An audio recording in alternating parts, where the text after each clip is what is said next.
What's up, guys? Welcome to Cars and Cash. My name's Garrett Williamson. I'm a financial advisor and car guy here at Carlock Motors in Nashville, Tennessee to talk about the Maserati MC20 today. So this is Maserati's supercar. You know, I want to bring some fun to the finance world by talking about how we spec our dream cars and what to think about when you're getting yours to make sure that you're in the best financial place you can be while also getting the things that you want in life. I'm a big proponent of living the life to the fullest while also preparing for the future. So this is Maserati MC20. This is Maserati's supercar, like I mentioned. It comes at a base price of $242,000, and that is for the hardtop. And also another trim is the Cello, which is their convertible, starting at $272,000. This spec specifically is $326,000, and that includes a $40,000 carbon fiber package. So definitely a big add-on to the base price of the vehicle. But what are you getting with just the base price of the car? Well, you are getting a 3.6 liter twin turbocharged V6 engine capable of 521 horsepower and 676 pounds-feet of torque, along with dual clutch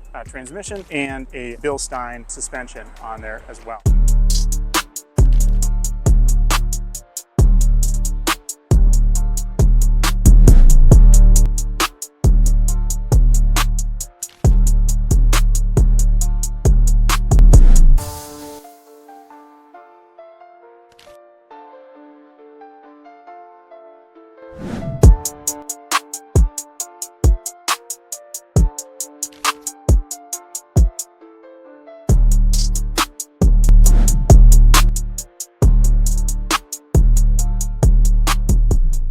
So we are inside of the MC20, and man, it is a beautiful interior here. We have our carbon fiber on the dash, we got Alcantara everywhere and beautiful leather. I really like this interior. This is one of my favorite cars. I think this is the most beautiful car under $1 million that people can buy nowadays. Now, if you're wanting to buy the MC20 base price at $242,000, you're gonna have some options. If you pay cash, you've got to consider depreciation, additional running costs, purchasing costs, taxes, registration fees, dealer fees, anything else that might go into that. And it may not make sense unless your portfolio is $2.4 million or more, and you're keeping that total amount of cash that you're putting toward the car under 10% of your portfolio. Just because it is a lot harder to get back that 10% once you've lost it. If you remove 10% from a portfolio, it's going to take over 10% to get back to the portfolio, or to get back to that same number. And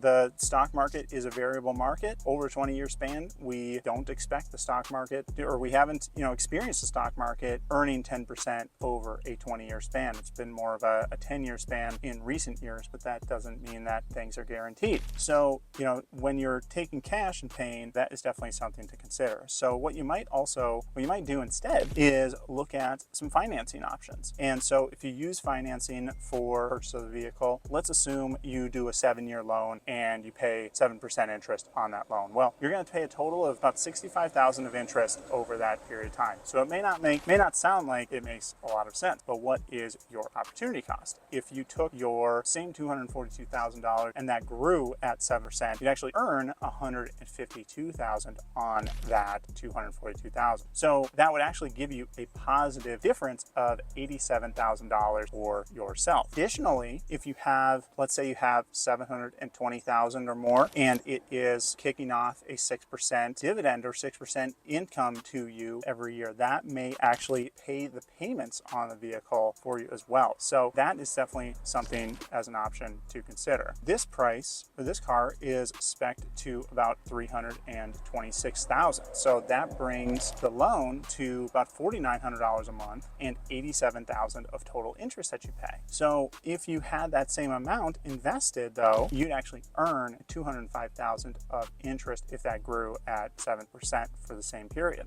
So again, that would be $118,000 positive impact on you. Now, investment value as well. If you are earning income off your portfolio and you're getting 6%, you may need about $980,000 to have that portfolio fully pay for the vehicle. And by that, what you're doing is you're keeping liquidity in your portfolio versus having all of the funds in your vehicle. If you are financing that vehicle and you're paying out of your cash flow versus your investments, that that keep that payment to 10%, ideally, of your income. That's a really good ratio. Otherwise, obviously, banks will lend up to about 36% of your income. So obviously, you could do more than 10%. But if you have, obviously, taxes you have to pay every year, you have maybe mortgage payments, other utilities, other loans, 10% or less toward your monthly payment is a good idea. So if you're buying your MC20 and you want to keep that to 10%, and you want to look at a $360,000 annual income for that vehicle, or a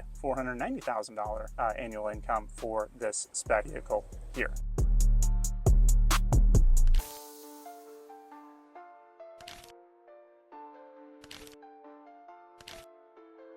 So quick tip on your finances. If you are trying to grow your wealth and are trying to figure out, how do I save more money over time? A really good way to increase your wealth is by having your savings rate increase over time instead of keeping it the same as time goes on. And it may sound hard, but what you gotta do is you gotta make sure that you have full control over how you are spending your money every month and what that looks like for you. So I'm not a huge fan of complicated budgets. I think that those, tire people out and they're hard to look at unless you are an accountant. But if you have a total amount that you can spend every month and you stick to that, then that is a really good thing to do with spending. And if you're trying to figure that out for yourself, let me know. I'd be happy to figure out that number with you and make sure that you're in a great place.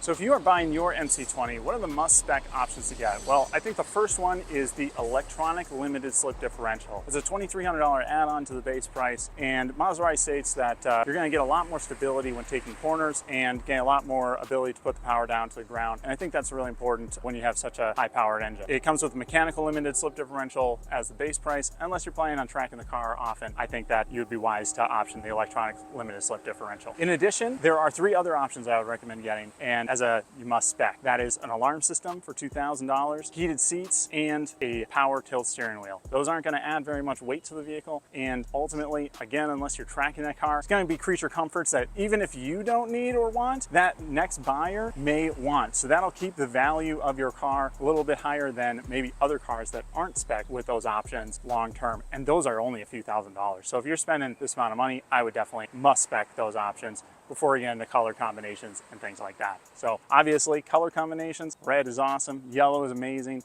the blue looks incredible. These types of cars, I would wonder if and even the white looks great. I would wonder if the ones that are black are not going to do as well as the ones that are the vibrant colors. We'll see, but I think that if you're getting a super cool sports car, you gotta go with a great color, and that's this. So guys, if you like this video today, found it educational, please like and subscribe to the video. Would love to bring you more content like this and talk about all of the various cars that are out there. In our previous videos, we've got the DB12, we've got the DBX, and we've got the Bentley Bentayga so far. So we're still working on it. Would love your feedback. Please leave a comment below.